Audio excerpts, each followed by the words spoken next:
Hello guys, welcome back to my channel. आजच्या blog मध्ये मी तुम्हाला दाखवणार आहे माझं ज्वेलरी कलेक्शन, जे गोल्ड रिअल वालं गोल्ड अँड डायमंडचे ते मला दाखवणार आहे. आणि माझं थोडंसं तब्येत खराब आहे, मला खूप जास्त सर्दी आणि थ्रोट इन्फेक्शन झालंय. सो बट ते रिझन मी देऊ शकत नाही ब्लॉग, तर आपल्याला डेली करायचे. सो येस, स्टार्ट करूयात आपण चेन पासून. ही जी चेन आहे ही खूप जुनी आहे, एक 7-8 वर्ष झाले अशी जुनी आहे. आणि त्याच्यामध्ये मला काहीतरी मध्ये हवं होतं खूप दिवसांपासून.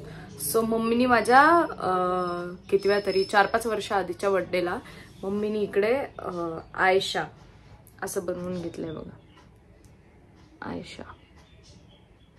आणि हे ग्लॉसी आहे आणि असं पातळच आहे, पण मला खूप जास्त आवडतं. आणि तेव्हा फार ट्रेंडिंग होतं हे सगळं आणि लोक खोटं घालत होते, पण मम्मी मला म्हणली खोटं बनवून घ्यायचं नाही, खरं बनवून घ्यायचं, काय पण जे पाहिजे ते. सो येस, असं काही मी बनवून घेतलं होतं आणि खूप जास्त आवडतं मला हे. आणि हे माझं फर्स्ट बर्थडे गिफ्ट असं होतं. आणि त्याच्यानंतर मम्मी मला सगळं इन्व्हेस्टमेंट गोल्डमध्ये किंवा डायमंडमध्येच करायला होते, बर्थडेचं स्पेशली. हां, आता ह्याच्यामध्ये बघा, मागून ते पूर्ण प्लेन होतं, आता इथे एक ग्लिटर, एक मॅट, एक ग्लिटर, एक मॅट, एक ग्लिटर असं. सो येस, खूप छान दिसतं गळ्यात. हे माझं फर्स्ट गिफ्ट होतं ॲज अ गोल्ड मम्मीकडून. सेकंड हे ड्रॉपलेट्स.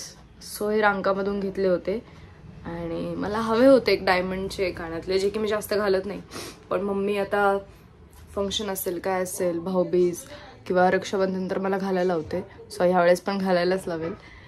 हे ड्रॉपलेट्स खूप जास्त छान आहे, हे पण माझ्या बर्थडेलाच घेतले होते. सो फर्स्ट ती चेन, त्याचं ते हे आयशा, आणि सेकंड हे बघा, खूप छान आहेत. हां, साईडनी छोटे छोटे डायमंड्स आणि मध्ये एक मोठा आहे. नाईस, मला आवडतात.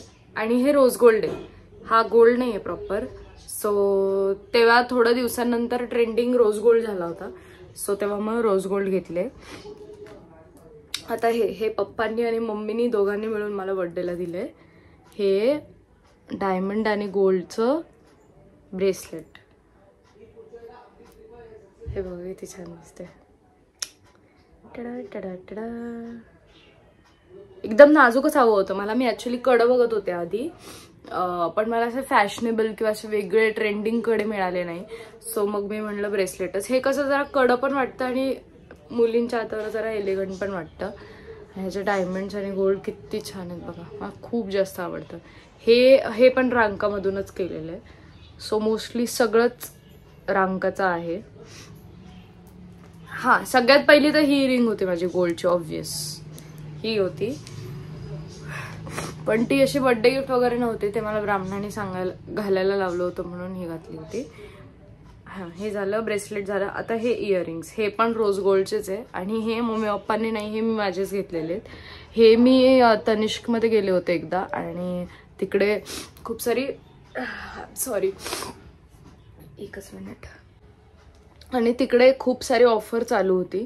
सो मी हे इयरिंग्स घेतले, कारण की मला वरती इथे घालायचे होते हे, कारण की खालती तर माझ्या आहेत, हे वरती इथे घालायला पाहिजे होते मला, पण मला तिथे वरती ते बसतच नाही आहेत. म्हणजे त्याचं हे जे आहे ना, हे खूपच छोटं आहे. सो ते घातल्यानंतर ते नीट बसत नाही. पण मला पण हे वाले पण खूप आवडतात. मे बी मी याचा स्क्रू चेंज करून घेईल. But yes, rose gold diamonds छान आहेत. सो येस, हे होतं माझं गोल्ड डायमंड ज्वेलरी कलेक्शन. अजून काही बघायचं असेल तर नक्की कमेंट करा. गोल्डमध्ये अजून माझ्याकडे बाकीचं पण खूप आहे, पण दीज आर माय फेवरेट्स. म्हणजे हे मला स्पेशली बर्थडेला दिलेले आहेत किंवा मी घेतलेले, मम्मी पप्पांनी दिलेले असे. बाकीचे पण गोल्ड आहेत जे प्रॉपर गोल्ड आहेत, त्याच्यात डायमंड वगैरे काही नाही आहे. सो ते मला काही एवढं आवडत नाही आणि ते मी घालत पण नाही. सो ते मी दाखवले नाही आहेत, पण ते पण तुम्हाला बघायचे असेल तर नक्की सांगा. सो येस, एंडपर्यंत ब्लॉग बघितला त्यासाठी खूप थँक्यू. लाईक, शेअर, सबस्क्राईब सगळं करा. I love you guys, bye.